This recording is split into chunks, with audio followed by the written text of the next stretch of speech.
Welcome to Lighthouse Education Consultants.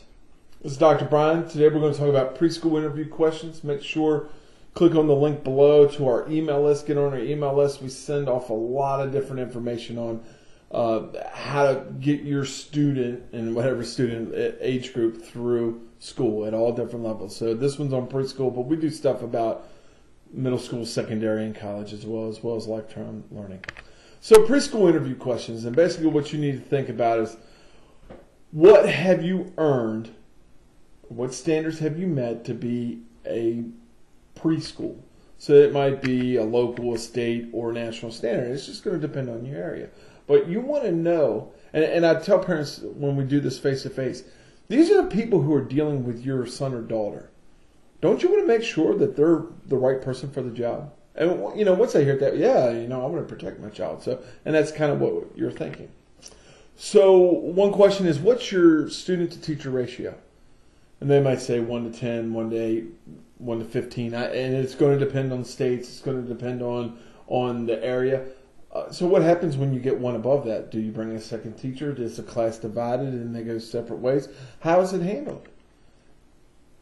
You want to know the answer. What's the background of the teachers in my child's class? Who are these people? Do they have just a high school diploma? Have they met some standard from high school?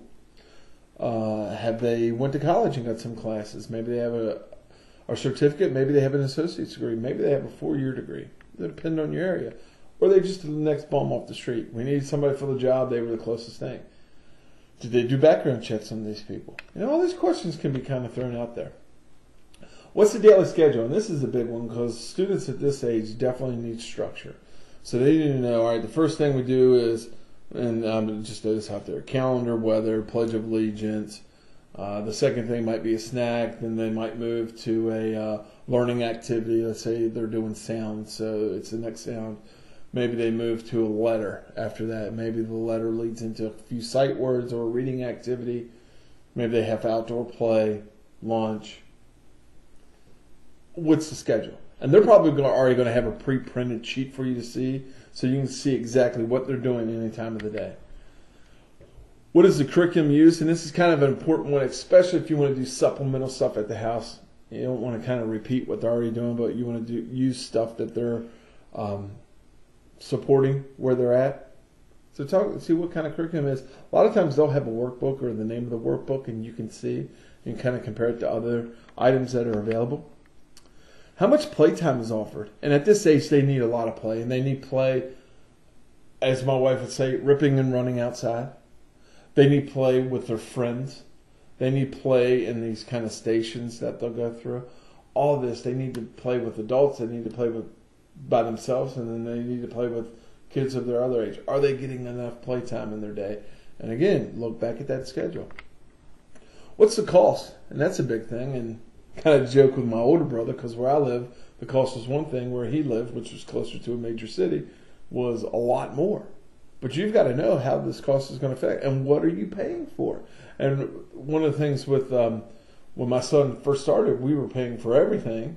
And then by the time he finished and was going into kindergarten, we were paying for just the basic care. So there's going to be different options in there. Again, you got to look at it.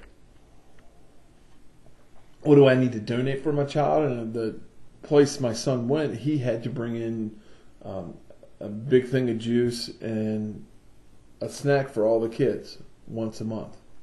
Okay. Some places supply everything. Again, you've got to interview these people. Can we observe a session? And this is very important. When we were taking our son, making the decision, my wife made us go to 3 different daycares or preschools, and we watched a day and how it kind of went. And we didn't sit there all day, but we were in there 2 or 3 hours.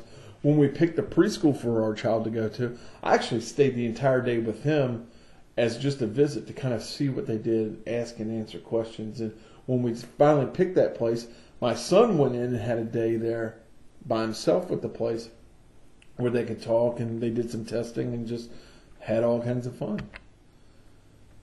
How does a place deal with separation anxiety? So this is a question of, hey, I'm picking your place.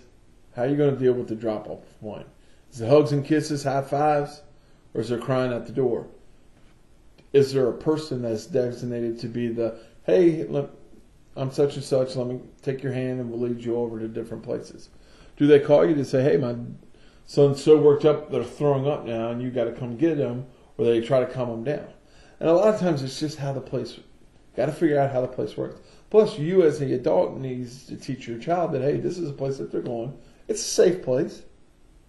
Again, think of this whole as this interview kind of question and process.